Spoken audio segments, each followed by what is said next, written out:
ॐ वन्दे श्रीरमणर्षेः आचार्यस्य पदाब्जं यो मे दर्शयदीशं भान्तं ध्वान्तमतीत्य।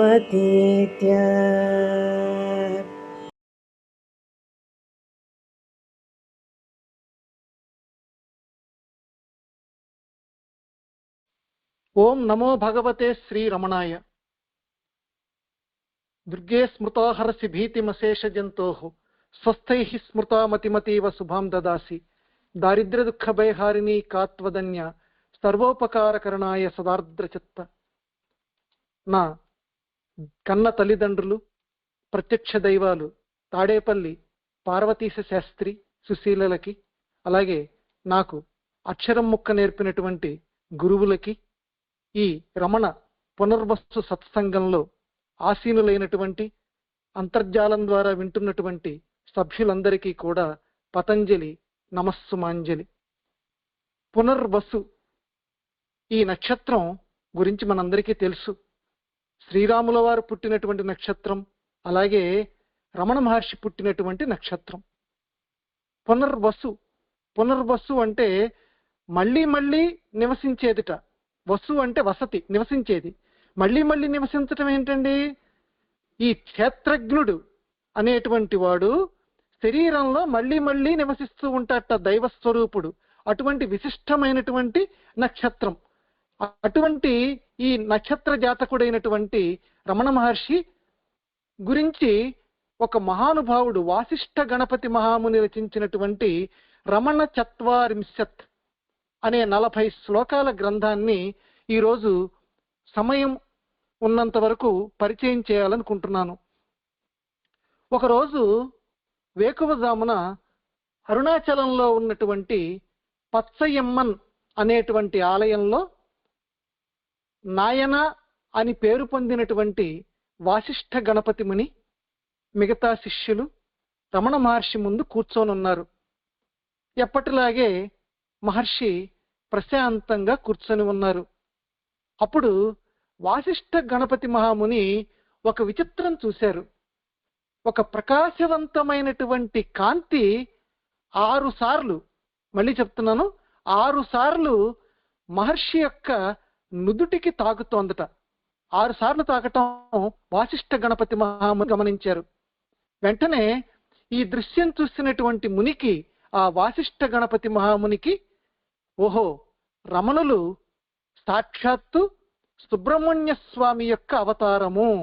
ఆయన షణ్ముఖుడు కదండి, షట్ముఖుడు, అందుకని 6 సార్లు కాంతి సోకింది అని రమణ మహర్షి సుబ్రహ్మణ్య స్వామి అవతారం అని వాసిష్ఠ గణపతి మహామునికి అర్థమైపోయింది.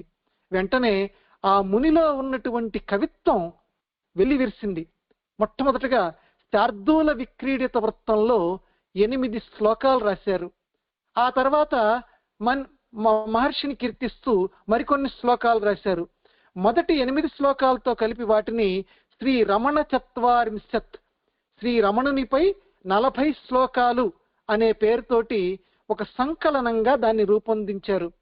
ఈ 40 శ్లోకాలని భగవాన్ జీవించి ఉన్నప్పుడు ప్రతిరోజు కూడా పారాయణం చేసేవారు. ఇప్పుడు కూడా ఆయన మందిరంలో ప్రతి ఉదయం కూడా చదువుతున్నారు. ఈ శ్లోకాలు రమణ మహర్షి యొక్క ఆ మానవ దైవ లక్షణాలు అన్నింటినీ కూడా వర్ణిస్తాయి. ఆయనకి, రమణ మహర్షికి, స్కందుడికి, సుబ్రహ్మణ్య స్వామికి మధ్య ఎలాంటి భేదము లేదని చెప్పి ఈ శ్లోకాలు చెప్తాయి. ఒక అవతార పురుషుడు, జీవన్ముక్తుడు అయిన రమణ మహర్షి గురించి గొప్ప ఆధ్యాత్మిక జ్ఞాని అయిన గణపతి ముని రచించినటువంటి 40 శ్లోకాలు, ప్రతి శ్లోకము ఒక మంత్రం. మహర్షి సన్నిధిని అనుభూతి చెందేలా మన చేత చదివిస్తాయి. ఇవి ప్రతి నిజమైనటువంటి సాధకుడికి గొప్ప వరం. ఈ 40 శ్లోకాల్లో రమణ మహర్షిని వాసిష్ఠ గణపతి అవతారంగా కీర్తించారు. ఆయన ఎవరి అవతారంగా? కుమారస్వామి అవతారంగా. అపారమైన జ్ఞానం, నిష్కామమైనటువంటి ఆయన ప్రవర్తన, అద్భుతమైనటువంటి ఆయన వైరాగ్యం, లోక కళ్యాణం కోసం భూమి మీద మానవ రూపంలో రమణ మహర్షి అవతరించినటువంటి వైనం ఇవన్నీ కూడా గణపతి ముని ఇందులో కీర్తించారు. వందే శ్రీరమణర్షే ఆచార్యస్య పదానం యో మే దర్శయత్ ఈశం భాంతం ధ్వాంతం అదీత్య. ఇది ప్రార్థనా శ్లోకం. శ్రీ రమణ మహర్షి ఆచార్యునికి నా పాద నమస్కారాలు. వారు నాకు చీకటిని దాటి ప్రకాశించేటువంటి దేవుణ్ణి చూపించారు అని ఈ శ్లోకం యొక్క అర్థం. అంటే రమణ మహర్షి సత్యాన్ని వాస్తవాన్ని చూపించేటువంటి వారు. అటువంటి దర్శనం స్వామివారికి ఉంది. అంతేకాకుండా తాను ఏ రకమైన దర్శనం పొందారో అదే విధంగా తన భక్తులకి ఆ సత్యాన్ని చూపించేటువంటి శక్తి కలవారు మహానుభావ అని రమణ మహర్షిని ప్రార్థన చేసి ఇక 40 మొదటి శ్లోకం గణపతి ముని రాస్తున్నారు. కథయా నిజయా కలుషం హరత కరుణా నిధినా రుణశైల దుష ఖగవాహన భాషిత తత్వవిద వృషవాహన మౌన రహస్య భృత. కథయా నిజయా కలుషం హరత. చూడండి ఎంత చక్కటి తోటక వృత్తం అంటారండి దీన్ని. ఆ మహానుభావుడు సంస్కృతాంధ్రాలలో అత్యద్భుతమైనటువంటి ప్రతిభా ప్రాగల్భ్యం కలిగినటువంటి వాడు కాబట్టి అత్యద్భుతమైన పదాలతోటి రమణ మహర్షిని కీర్తిస్తున్నారు. నిజయా కథయా, తన కథ చేత కలుషం హరత, పాపాలని హరించేవాడు, కరుణానిధిన, కరుణకు నిధి, అరుణశైల దుష, అరుణాచలాన్ని సేవించేవాడు, ఖగవాహన భాషిత తత్వవిద, గరుడ వాహనుడైనటువంటి విష్ణువుచే చెప్పబడిన ఆ తత్వం, ఆ భగవద్గీత ఏదైతే ఉన్నదో దానిని ఎరిగినటువంటి వాడు, వృషవాహన మౌన రహస్య భృత, వృషభవాహనుడు ఆ పరమశివుడు, ఆయన యొక్క మౌన రహస్యాన్ని భరించేటువంటి వాడు, దయానిధి అయినటువంటి అరుణాచలం కొండ పాదాల వద్ద రమణ మహర్షి నివసిస్తున్నారు. ఆయన తన సంభాషణ ద్వారా తన భక్తుల యొక్క అజ్ఞానాన్ని అస్పష్టతని తొలగిస్తారు. హంసవాహనం మీద కూర్చున్నటువంటి బ్రహ్మ బోధనల యొక్క సత్యాన్ని రమణ మహర్షి తెలుసుకున్నారు. ఎద్దుని అధిరోహించినటువంటి శివుని మౌనం యొక్క రహస్యం రమణ మహర్షిలో ఉంది అని ఈ శ్లోక తాత్పర్యం. ఈ శ్లోకం తర్వాత వచ్చేటువంటి 9 శ్లోకాలు కూడా తోటకము అనేటువంటి ఒక ఛందస్సులో ఉన్నాయి. వశిష్ఠ మహాముని ఆ గణపతి ముని యొక్క అద్భుతమైనటువంటి పాండిత్యం ఈ శ్లోకాల్ని రచింపచేసింది. ఈ శ్లోకాలు మానవ దైవిక గుణాలతో ఉన్న రమణ మహర్షి యొక్క ప్రత్యేక గుణాలని, ప్రత్యేక లక్షణాలని వర్ణిస్తాయి. ఈ 10 శ్లోకాల్లో చివరి శ్లోకం ఈ ప్రపంచానికి శ్రీ రమణ మహర్షి రక్షకుడు అని ప్రకటిస్తుంది. అరుణాచల మహర్షి రమణులు దాదాపుగా 120 సంవత్సరాల క్రితం అరుణాచలం కొండలోని తిరువన్నామలైకి వచ్చినప్పటి నుంచి అక్కడే ఉన్నారు. తన యవ్వనంలో తన ఇంట్లో ఉన్నప్పుడు ఆయనకు కలిగినటువంటి ఆత్మజ్ఞానం చివరి వరకు అరుణాచలంలో నివసించటానికి కారణమైంది.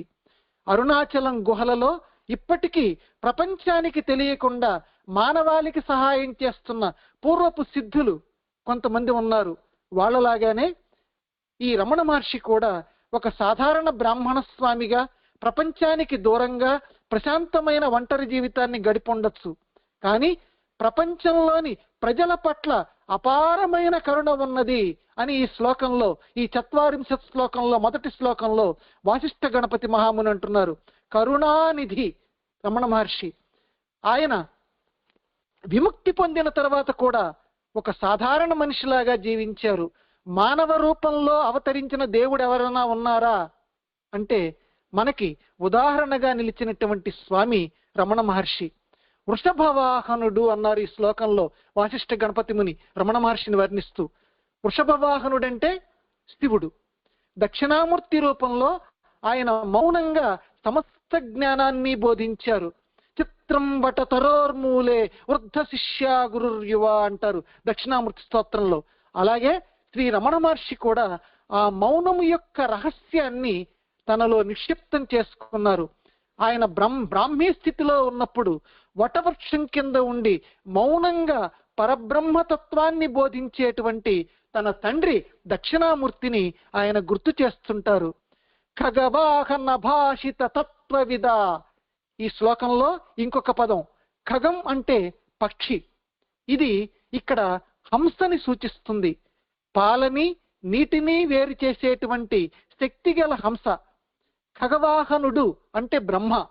ఆయన తన వాక్కుతోటి లోకాల్ని సృష్టిస్తారు. ఆయన వాక్కు లేదా వ్యక్తీకరణ వేదం అంటే జ్ఞానం. వేదాల్లో ముఖ్య సూత్రం ప్రణవం. మొత్తం ప్రణవంలో సమస్తము ఉందంటారు పెద్దలు. ఈ ఓంకారం యొక్క అర్థాన్ని బ్రహ్మకి సుబ్రహ్మణ్య స్వామి ఉపదేశించారు. ఇది పురాణాల్లో ప్రసిద్ధం. సుబ్రహ్మణ్య స్వామి బ్రహ్మకి ఓంకార ఉపదేశం చేశారు.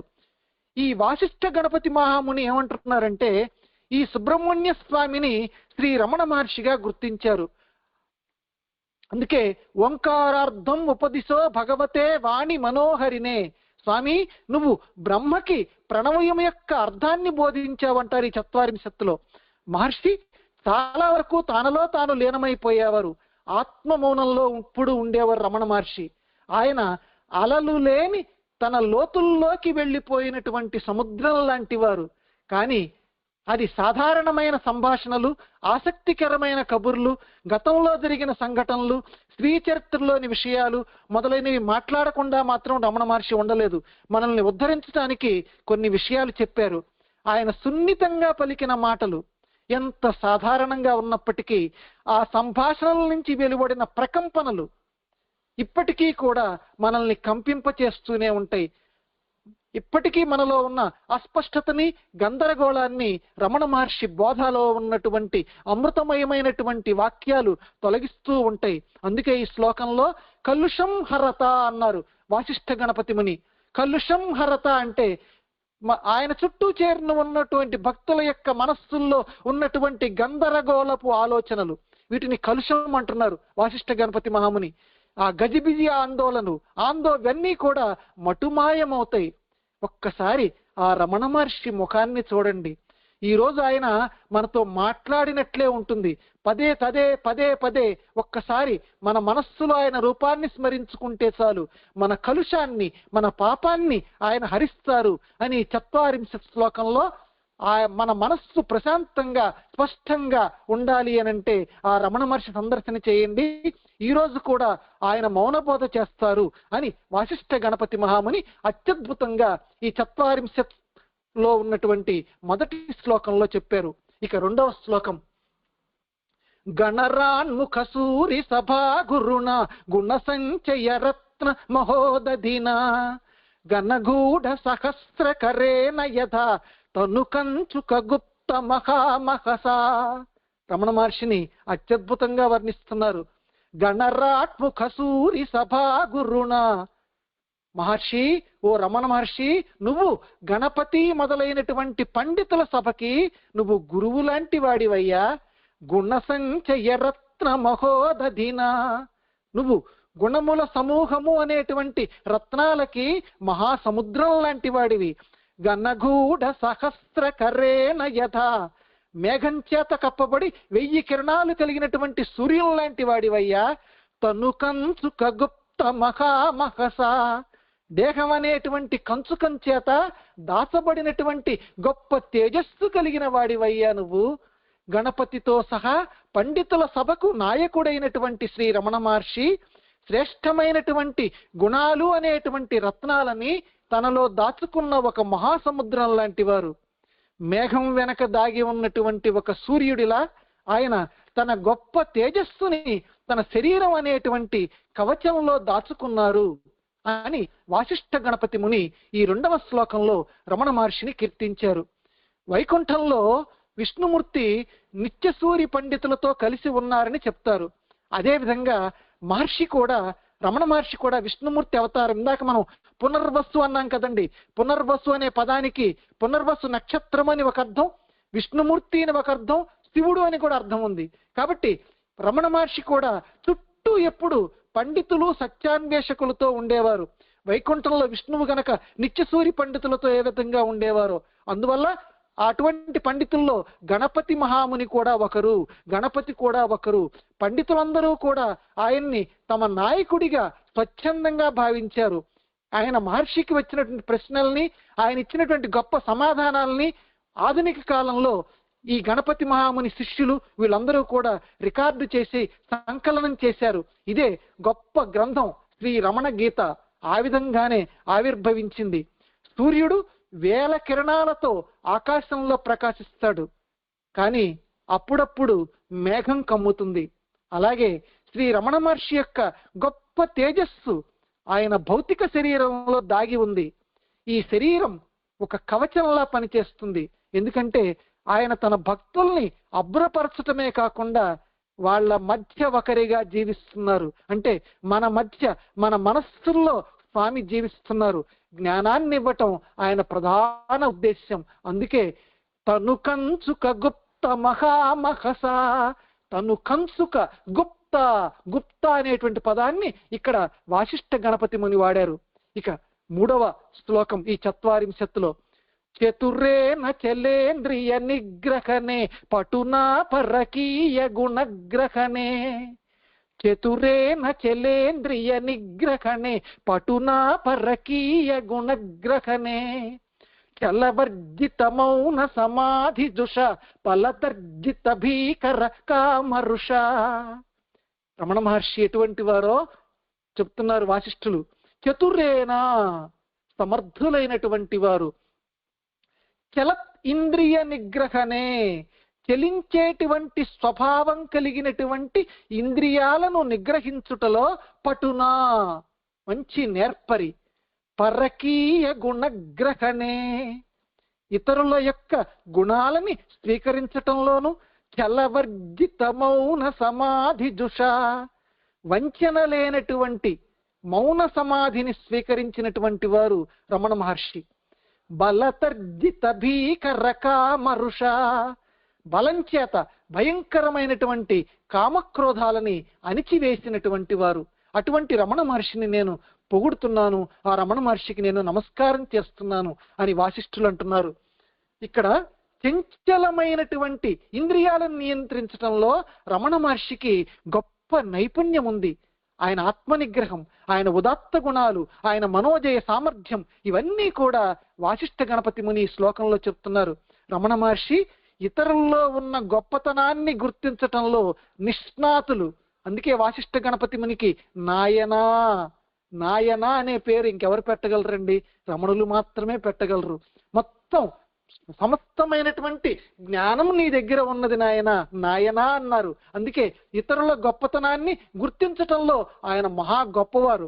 ఏ విధమైన కపటం లేని గాఢమైన మౌనం. కొంతమంది మౌనంగా ఉంటుంటారు, ఆ మౌనం కొంతమందిలో కపటత్వం చూపిస్తుంది. కానీ రమణ మహర్షి దగ్గర ఉన్న మౌనం ఎటువంటి కపటత్వం లేదంటున్నారు వాసిష్ఠ గణపతి ముని.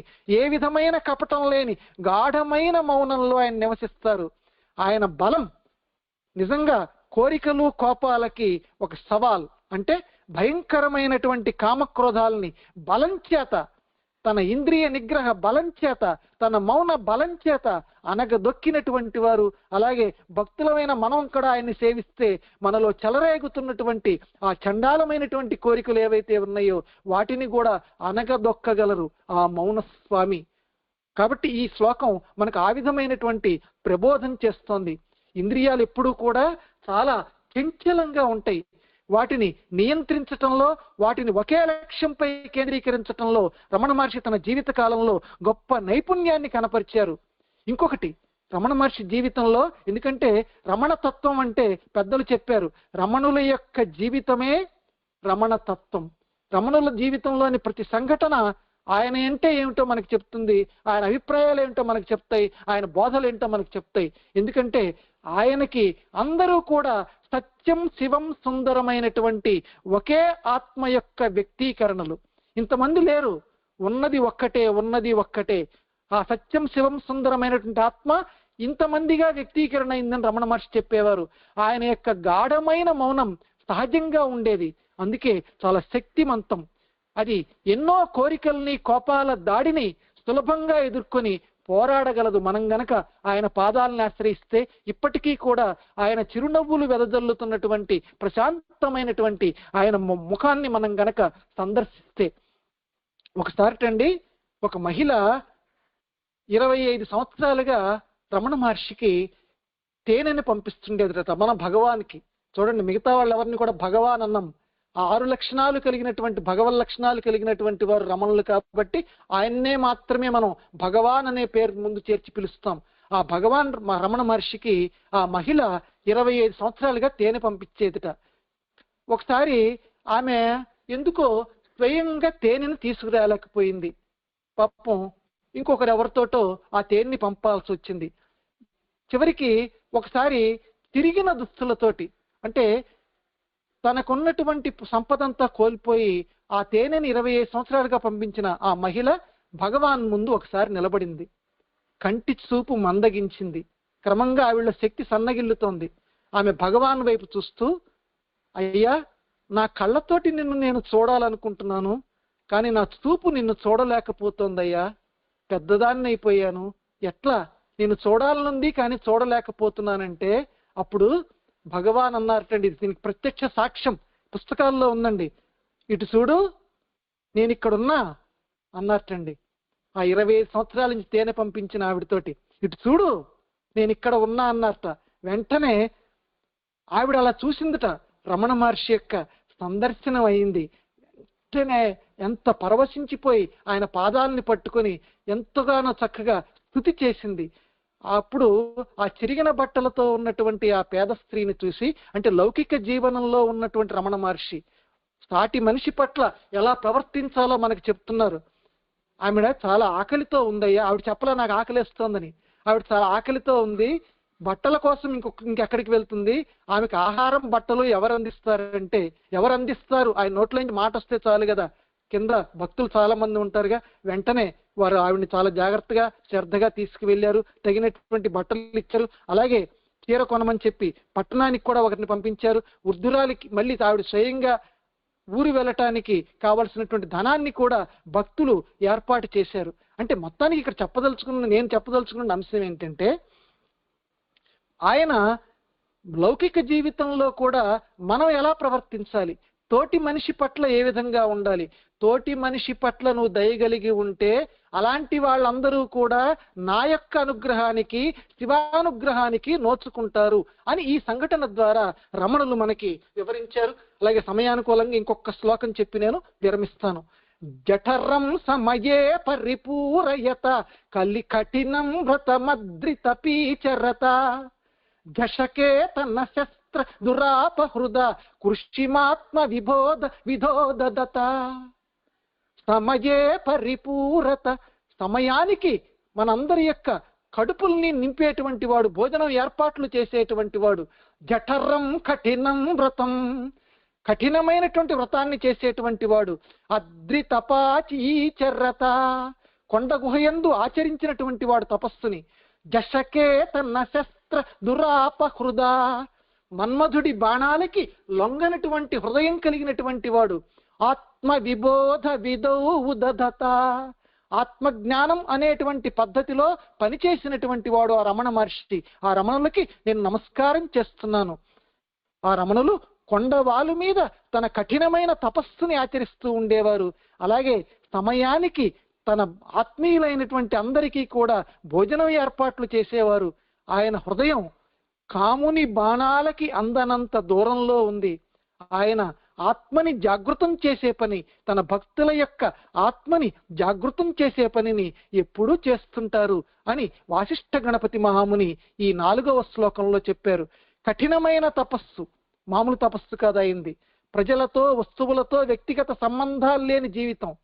కానీ సాధారణ జీవితం పట్ల మళ్ళీ ఆయనకు అవగాహన ఉంది. ఎందుకనంటే ఆకలితో ఎవరైనా వస్తే రమణాశ్రమానికి వచ్చేటువంటి సందర్శకులకి భోజనం పెట్టడంలో మహర్షి చాలా శ్రద్ధ చూపించేవారు. ఆకలితో ఉన్న వారితో మాత్రమే కాకుండా ఏ స్థితిలో ఉన్న సందర్శకుడైనా సరే ఆశ్రమంలో భోజనం చేసే అవకాశాన్ని వినియోగించుకోవాలి అని అందరికీ చెప్పేవారు. మహర్షి, ఎందుకండి మీరు ఆకలి గురించి, ఈ భోజనం గురించి ఎందుకు ఇంత ప్రత్యేక శ్రద్ధ చూపిస్తున్నారంటే, ఆకలి ఎటువంటిదో నాకు తెలుసు. ఆ బాధ ఎటువంటిదో నాకు తెలుసు అనేవారట రమణ మహర్షి. ఆశ్రమంలో తీసుకునే ఆహారం కేవలం ఆహారం కాదు, అది ఆశ్రమంలోని వాతావరణం వల్ల పవిత్రమవుతుంది. అందువల్ల రమణ మహర్షి ఆశ్రమంలో భోజనం స్వీకరించే వారి విషయం గుర్తుపెట్టుకోవాలి. రమణులు ఈ వాక్యం స్వయంగా చెప్పారు, ఆశ్రమంలోని వాతావరణం వల్ల అది పవిత్రమవుతుంది, మహర్షి స్ఫూర్తితోటి ఈ భోజనం ఉంటుంది అని రమణులు స్వయంగా అన్నారు. కృషి అంటే కఠోర శ్రమ, వ్యవసాయం వంటి శ్రమ. మొదట నేలని సిద్ధం చేయాలి, భూమిని దున్నాలి, ఎరువు వేయాలి, విత్తనాలు నాటాలి, నీరు పెట్టాలి, కాలానుగుణంగా కలుపు మొక్కలు తొలగించాలి. ఈ వ్యవసాయాన్ని మళ్ళీ ఆత్మజ్ఞానానికి అన్వయించుకుందాం. ఆత్మజ్ఞానం కూడా ఇంతే. వ్యవసాయం ఎటువంటి కృషి చేశామో ఆత్మజ్ఞానానికి కూడా మనం అంతటి కృషి చేయాలని వాసిష్ఠ గణపతి ముని రమణ మహర్షిని పొగుడుతూ, అదిగో రమణ మహర్షి అటువంటి కృషి చేశారయ్యా, మనం కూడా ఆత్మ సాక్షాత్కారానికి అటువంటి కృషి చేయాలని శ్లోకంలో చెప్తున్నారు. ఆత్మజ్ఞానాన్ని పొందటం అనేది వ్యవసాయం లాంటి కఠినమైనటువంటి ఎక్కువ సమయాన్ని తీసుకునేటువంటి పని. సాగులో ఉండే అన్ని దశల్ని మనం పూర్తి చేయాలి ఆత్మజ్ఞానాన్ని పొందటానికి. ఆ రకంగా దీనికి ఒక్క విరుగుడు మేమంత సాధన చేయలేమా? ఒక్కసారి ఆ రమణుల పాదాలనే మనసులో తలుచుకుంటూ ఉందాం, ఆయన రూపాన్నే చూస్తూ ఉందాం, మనకి కూడా ఆత్మజ్ఞానం కలుగుతుంది. అటువంటి ఆత్మజ్ఞానాన్ని ఆ రమణులు మనకి అనుగ్రహించాలని కోరుకుంటూ మిగిలినటువంటి శ్లోకాలు మళ్ళీ రమణ మహర్షి అనుగ్రహించినప్పుడు ఇంకొకసారి చెప్పుకుందాం. నాకు ఈ అవకాశం ఇచ్చినటువంటి లావణ్యారావు గారికి, తదితర పెద్దలకి, రమణ సత్సంగ సభ్యులందరికీ కూడా పేరు పేరున కృతజ్ఞతాంజలి. జయ మంగళమణి పాడరే సారసాక్షులు, జయ మంగళమణి పాడరే సారసాక్షులు, ప్రియమలరగ శ్రీరమణ జయ రమణ జయని, జయ మంగళమణి పాడరే సారసాక్షులు. కలనాదంబున తనూలు జలధరింపంగా, సలలిత శృతి హితవాకుల విలసిల్లెడు గీతముల, కన్నుకు మిన్నై జలదిడు కాంతి రూపుని, సన్నుతులను సన్నతులను సంతసమునగా ఇంపుచు, జయ మంగళమణి పాడరే సారసాక్షులు.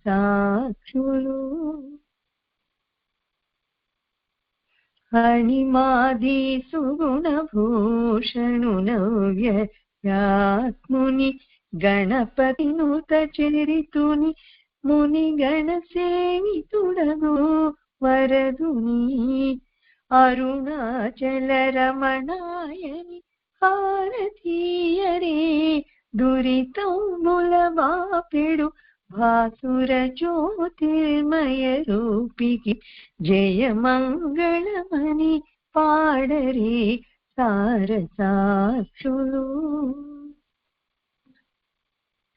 పరిపూర్ణానందునకును భద్రమూర్తికి, వరమతి నాగాంబ హృత్సరసీజాంతరవాసికి, పరిపూర్ణానందునకును భద్రమూర్తికి, వరమతి నాగాంబ హృత్సరసీజాంతరవాసికి, జయ మంగళమణి పాడరే సారసాక్షులు, ప్రియమలరగ శ్రీరమణ జయ రమణ జయని, జయ మంగళమణి పాడరే సారసాక్షులు.